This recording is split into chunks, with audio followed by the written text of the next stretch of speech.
Hello and what's up, my friends? Thunderbob here, and tonight we are going to be playing a little bit of Diablo 4. I've been playing my rogue, which I've done a couple of videos on. This is my Season 2 rogue, and I've pretty much played this solo. At this stage, I'm up to 83. In this video, I'm going to be doing a nightmare dungeon that is 10 levels ahead of me. I feel pretty confident in this build. I'm not saying it is like the best build in the game. I'm not even saying it's the best rogue build, but I've had a ton of fun with it, and I can take content about 10 levels ahead. I've done all of the Uber bosses solo so far, except for Duriel. Duriel is the only one I've had a little bit of difficulty with. But I'm going to show you the skills, gear, and the Paragon that I'm at. I'm not all the way through Paragon yet, but let's look at skills. This is a rapid fire rogue. When I first started, I was initially doing a Twisting Blades build, and I found that it doesn't work very well on the Steam Deck. I'm playing about 50-50 on the Steam Deck and on the PC. So I was like, well, let's try bow, and I found bow was a lot better on the Steam Deck and with the controller. So I first started out with a barrage, if I can find it here, build, and as I got into the end game, I transitioned to rapid fire because you get a lot better energy generation. Like, I pretty much can just hold down my rapid fire, and if there's an enemy there, I can cast like indefinitely, basically. So rapid fire pretty good, and this is a build based around rapid fire and your ultimate rain of arrows. So I got really any points here. I'm not using a generator skill, a basic skill anymore. I'm using rapid fire, and then we've got dash, of course. I got weapon mastery. I got stutter step. I got points here, and just 1 point to get some health going that way. I got dark shroud. I'm using that instead of my generator because I found I wasn't using it anymore. I don't need a basic skill with this setup. I got 3 in exploit. I've only got 1 here. I may adjust this later. Obviously, Malice is pretty good with the like 100% vulnerability uptime in this build. And then I am using both shadow and poison imbuement, and these are really nice. This is great for AoE because rapid fire is this is one of the best single target abilities in the game. You throw up shadow imbuement, and now you've got one of the best AoE abilities in the game. You got poison imbuement to help increase your single target damage, and we'll keep going here. Got precision. I put 1 point here and here. I'm kind of testing this out. My rain of arrows gets all of the imbuments, so when I do rain of arrows, I will almost always get that 15% speed bonus just with the 1 point there. So that's nice. Coming on down, we got rain of arrows and its sub skills. 3 on haste and impetus. 1 here. I had this maxed for a while when I was having more energy problems, and I would kind of cycle through the ultimate and barrage. But since I switched to rapid fire, I've only got 1 point there, just in case I've run out of energy somehow. It'll give me the boost to keep casting rapid fire. And I've kind of gone back and forth between victimize and precision at this stage. This seems to be better when I'm fighting big hordes of enemies. This seems to be better when I'm running bosses. Both seem to be beneficial. So that is the build. We'll look at the gear here real quick. This is probably the most important item for this setup, for the Rain of Arrows setup, because this makes your Rain of Arrows so much better. It also gives you that 3 ranks of imbuement skills, so I've got +3 on both of those. Gives you movement speed. It gives you a ton of ultimate skill damage. I also just got Flicker Step from my Duriel kill where a buddy helped me, which is nice because it reduces the cooldown on your ultimate. Though I don't evade as much as I should. I don't know, it's just not something that comes really naturally to me. I like to use dash and maneuver out of the way. I'm a Diablo 2 player. Diablo 2 did not have any kind of dodge or dash or anything, so it still doesn't come as natural to me for some reason. But this is really nice. You can lower the cooldown, which Rain of Arrows is at 30 seconds with this setup. So, 1 good evade and you're down to 20 seconds. And then with your specialization, I'm using preparation. With, couple of casts of your rapid fire, you've got it down to about a 15 10-second cooldown. I'm using Call of the Nameless for the increased lucky hit chance. I've got that disobedience aspect for the crazy armor, a lot of physical and range damage on there, dexterity. I'm using Grasp of the Shadow. Mostly I'm using this for the +6 core skills. That gives my rapid fire so much more damage. I very rarely see the Shadow Clone. That's really just like a side bonus, the +6 to all skills and the attack speed. If I found a really good legendary with attack speed, crit, core, with everything, I might swap. But right now I'm liking this.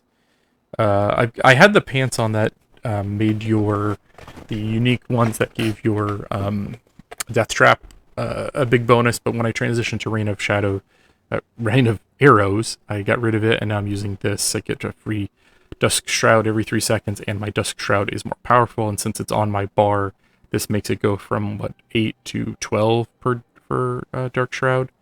I got that Flicker Step, like I said. I do have a 925 item power crossbow with decent stats on it, and then I've got the Rapid Fire aspect on there, so 90% of the time, and that's not a lucky hit, that's just a flat 90% chance to ricochet. So this is really good single target damage, but it also will at least hit one additional enemy every time. Let's see. I kind of looking for an aspect to replace this. I've kind of bounced around from a couple different things. This does give me a pretty decent damage boost, but it's kind of hard to always use the right attack while you've got the right element going. And then this is really nice to help augment the energy you're getting back from your rapid fire.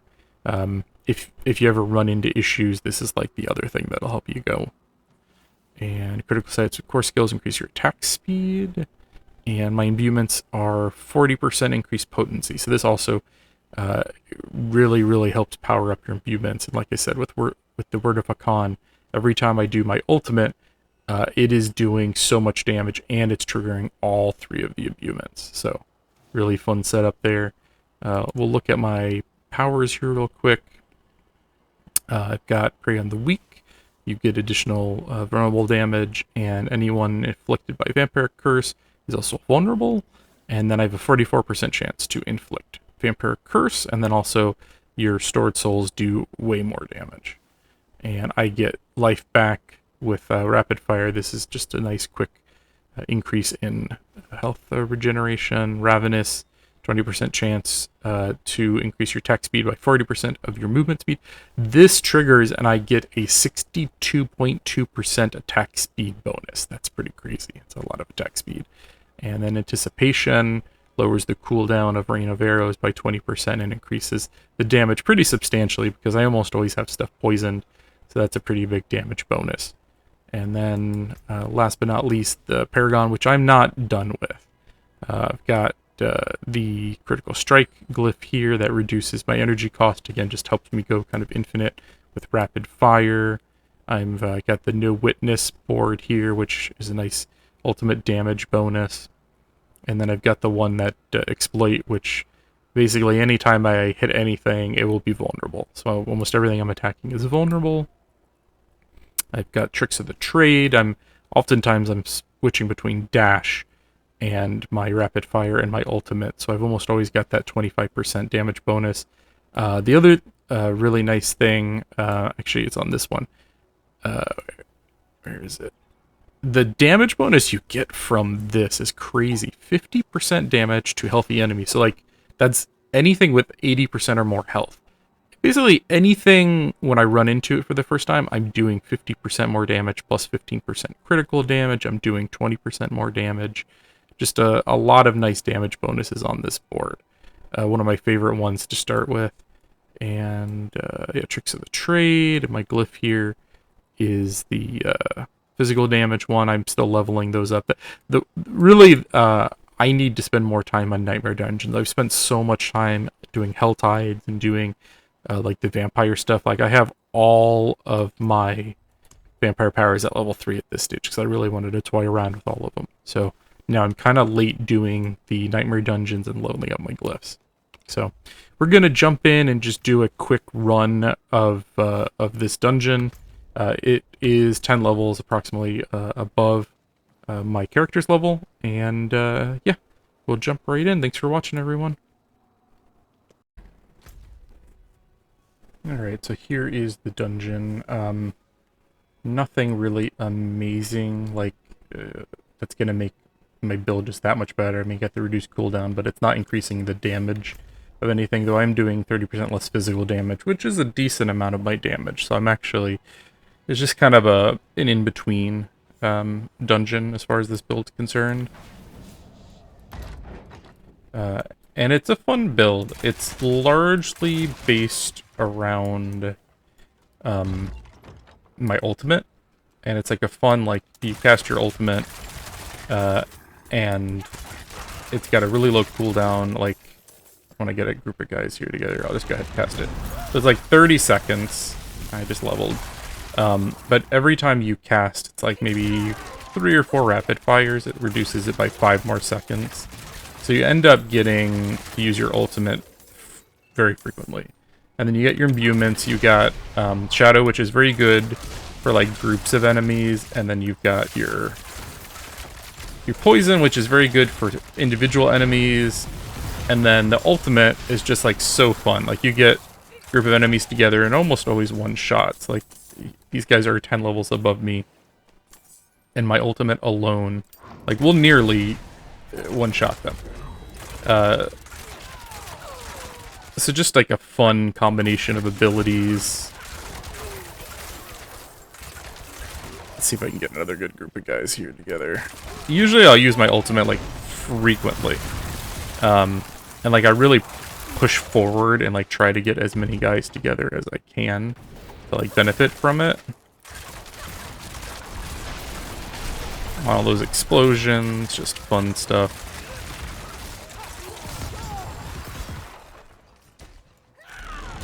I'm not ready yet. Just endless explosions.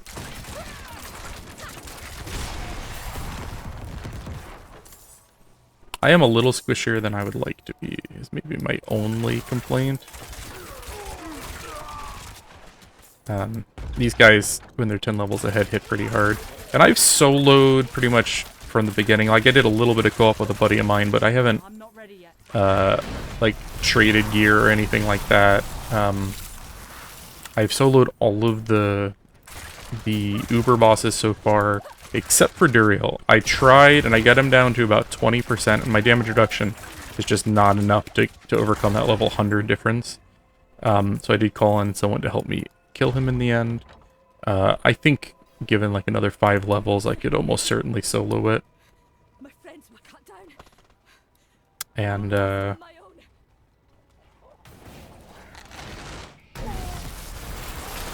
it's just a fun build. Like, I've done the world bosses a bunch without really any trouble. It's really good for hell tides. I think the strength of the build, it's very good for single target damage.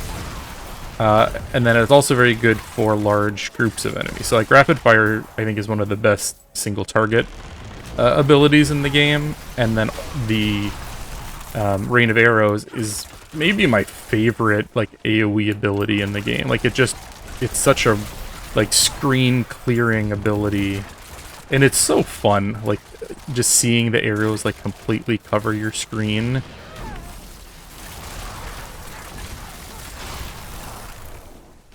And I'm not saying this is in any way, like, a meta-defining build. I really haven't looked at what is popular right now. I know there's a couple of builds that are just, like, dominating. There's, like, what, a Barbarian, I think it's an overpower build. There's the, I see, when I'm running the Hell Tides, the Sorcerer is running a build based around Ball Lightning, which is kind of cool. I'm glad that they made that functional. That was always a build that I liked watching from afar. Chain Lightning was always my thing. But it's cool, Ball Lightning is functional, if a bit maybe overpowered from what I'm seeing. I've got all of the things upgraded, so I don't even know why I'm going for the blood. I'm just getting experience here. And I started out literally right at 83. And I'll probably end this at, like, I don't know, 80, 83.5. I love that where you like, I try to get as many guys together as possible and then launch my ultimate and just watch the fun. And again, I'm not saying this is like the best build, I'm not saying that this is even the best rogue build, but this is kind of organically playing through solo 1 to 83 so far. I started out as a Twisting Blade rogue, and that was fun for a little while, but it was not super playable on the Steam Deck. I was finding very hard where you've got to like, Twisting Blade, you kind of have to like bounce around the screen a whole lot, and I'm just not as good with the controller. And I've been playing a lot on my Steam Deck, so that I was like, okay, well, let's try the bow build. And I started with Barrage, and I liked Barrage, especially with leveling, but the single target damage on Barrage is not amazing. It's great for groups of enemies, but single target, it's a little bit weak. So I ended up switching to Rapid Fire, which I think is really, really good single target damage, and then the imbuements help to overcome its somewhat limited multi-target. Though it does bounce 90% of the time with this setup, so it can hit multiple enemies, just not like, you know, a ton of enemies. And it's also much better on the energy because everything is vulnerable, and I get a lot of energy back from Rapid Fire against vulnerable enemies, so it's very useful for maintaining your energy. I pretty much don't have to worry about my energy, like, at all.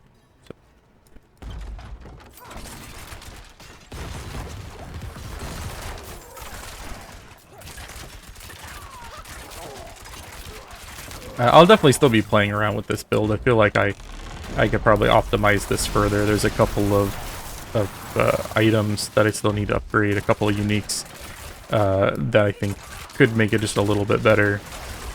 But really, what I need to do is run a bunch of Nightmare dungeons. My glyph levels are way behind, just because I spent so much time leveling up the various vampire powers to test them out and doing the Hell Tides for... I feel like you need a lot more resources for upgrading your items this season. I don't know if that's true or not, but that's what it feels like. Oops, I meant to dash away there. That worked out though. But yeah, I haven't been playing as much. As definitely been, this season 2 has been a lot more casual. There's been so many crazy good games this year that I've been playing on my Steam Deck Diablo 4, but like on my PC I've been playing a ton of other games. Like right now I'm playing Alan Wake 2, and like I finished Baldur's Gate 3 this year, and I finished Cyberpunk expansion, and like I don't know, I played so many amazing games this year. Tears of the Kingdom, what else? Ooh. Should be using my shroud more often. I wish Reign of Arrows started just a little bit quicker than it does. That delay can sometimes get you killed, where you're like surrounded and you're waiting for them to trigger it.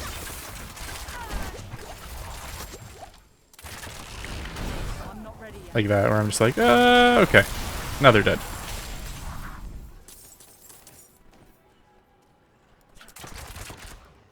I'm excited about the stuff at BlizzCon, though. The expansion was confirmed. It's going to be Mephisto in what looks like Karast, basically. Which, I mean, who, after beating Diablo 4, didn't see that one coming? So that's very cool. Season 3 stuff, like the little they showed, sounds interesting. I don't know if I'm going to play every season. It's definitely... I'll probably start a character, and if I play through the whole thing, will be kind of dependent on how much fun I'm having. I'm definitely... I was really high in Diablo 4 when it came out. I feel like it's got a really great, like, 1 to 50. And then from 50 to 100 was kind of weaker, and they fixed some of that over time with patches and the season stuff. But I think it's going to take an expansion to really get the itemization right. And hopeful with that first expansion they might hit it. I don't know how keen I am on yearly expansions. Like, if they're expecting $50 every year, they better provide enough content. But, I mean, if you think about it, like, Diablo 2 came out, and it was like 12 months later that Lord of Destruction came out, and it was $40, and no one really balked at it back then. So, I don't know. I am definitely watching for what's happening. I'm cautiously optimistic is maybe the way to phrase it. I'm trying to see how much experience I can get from this one run. I literally leveled on like one of the first enemies I killed, so maybe get half an experience level from.